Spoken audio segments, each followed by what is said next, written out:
It was a stormy morning at the city airport, the kind that made even seasoned travelers feel uneasy. Flight 417 was preparing for takeoff, a routine domestic flight, its cabin buzzing with passengers quietly chatting, some dozing, some scrolling through their phones. In the cockpit, Captain Maya Sinclair and First Officer Rachel Torres were calm, professional, their hands steady on the controls. Outside, the storm clouds swirled, dark and relentless, but nothing unusual for experienced pilots. Meanwhile, in the lower level of the airport, Thomas Reed was finishing his morning janitorial rounds. A single father, Thomas lived for his daughter Emma, 7 years old, who loved hearing his stories about the adventures of his work at the airport.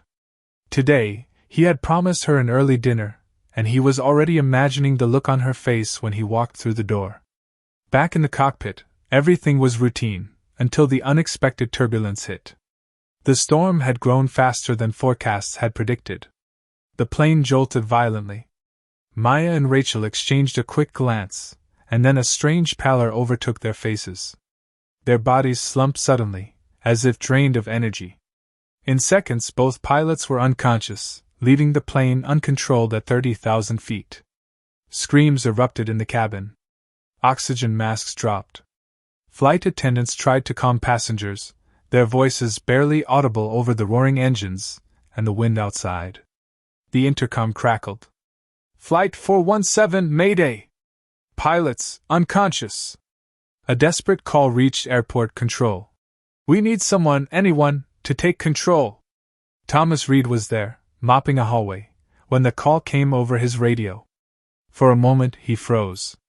He had never flown a plane. He wasn't trained. But then, his mind flashed to Emma.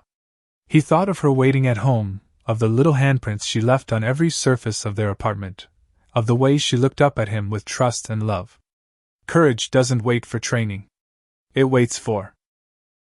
He had seen movies, had read manuals, had watched planes take off 1,000 times, but this was real. Lives depended on him. Inside the cockpit, alarms were blaring. The plane shuddered violently.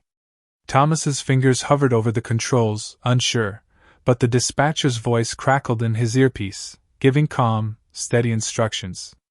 "Thomas, follow my voice. You can do this. Trust the instruments. Trust yourself." He took a deep breath, and slowly, he guided the plane into steady flight, gripping the yoke with determination he didn't know he had. Below him, the airport control tower monitored every move. Passengers were panicking, and yet, Thomas's voice on the intercom became a lifeline. "Everyone, stay calm. The pilots are fine, they just need rest, and we've got this.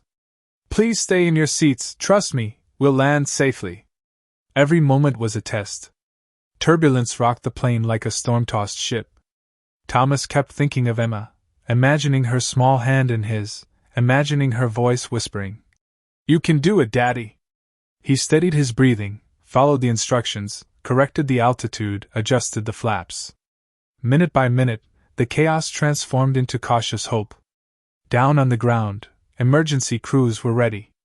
Runways cleared. Fire trucks and ambulances stood by. Thomas guided the plane toward the runway, feeling every vibration, every drop in speed, every gust of wind. Passengers clutched each other, fear giving way to trust as his voice kept repeating, "We're almost there. You're safe." The final approach was tense. Rain hammered the windows. Lightning illuminated the cabin in sudden, harsh flashes. The landing gear lowered, and Thomas felt the plane shudder as it touched the wet tarmac. Wheels skidded, engines groaned, and for a heartbeat, it seemed impossible. But then, slowly, the plane slowed, came to a complete stop, and Thomas exhaled the first real breath he had taken in hours. Cheers erupted. Passengers hugged, cried, laughed. Flight attendants wiped tears from their faces. And in the cockpit, Thomas looked at the unconscious pilots, then at the dashboard, and whispered to himself, "We did it." He called his daughter immediately. Her small voice trembled with worry, then joy, as he promised her he was safe. "Daddy?" she whispered. "Are you really okay?" "I'm okay, baby," he said, smiling through tears. And I can't wait to come home and see you. When Thomas finally walked through the door of his apartment that evening, Emma ran into his arms.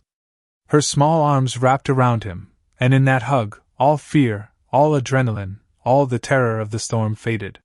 He held her tight and whispered, "No matter what, I'll always come back to you." That night, Thomas Reed, janitor, single father, became a hero not because of training, but because of love. Because courage isn't learned, it's born the moment someone has to rise, no matter the odds. And for a little girl, safe in her father's arms, the world felt right again. The storm passed. The city lights twinkled softly. And in a small apartment, a father and daughter held each other, knowing that no darkness, no storm, could ever keep them apart.